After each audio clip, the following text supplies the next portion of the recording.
যেই দিন সূর্যকে টাইনা মাথার উপরে আনা হবে 1.5 কিলোমিটার দূরে, আজকে 9,30,00,000 মাইল দূরে, ওই দিন আনা হবে 1.5 কিলোমিটার মাথার উপরে। ভাবেন তাপমাত্রা কিরকম হবে ওই দিন। তুবাদ্দিলুল আরদা গায়রাল আরদ, জমিনকে উল্টায় দেওয়া হবে, নিচে আগুন আর আগুন জ্বালায় দেওয়া হবে।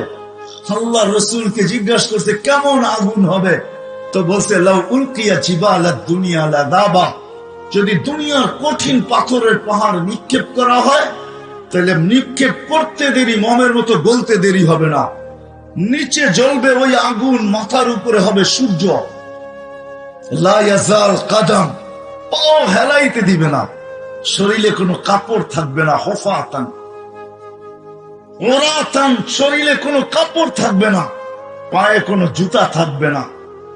হফাতান, পায়ে কোনো জুতা নাই, ফেলতে দিবে না। দাঁড়া করে রাখবে কয় ঘন্টা? কোরআন বলে 50 আলফা সানা মিম্মা তাউদ্দু, হইতে পারে তোমাকে 50,000 বছর দাঁড় করায় রাখবে।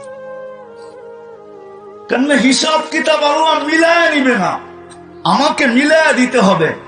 কাফা বিনফসিকা আল-ইয়াওমা আলাইকা হাসিবা, কোরআন চিৎকার দিয়ে আজকে বলে ওই দিনের হিসাব কিতাব তোমাকে মিলায় দিতে হবে।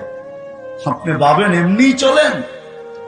আজকে যদি ওই মজমাকে আমি জিজ্ঞাসা করি, বা দূর দূর পর্যন্ত যেখানে আমার আওয়াজ চায়, কয়জন আমাকে চিঠি লেখা পাঠাইতে পারবে যে ডেলি আমি 200 বার আল্লাহ বলি? কয়জন হাত উঠাইতে পারবেন বলেন?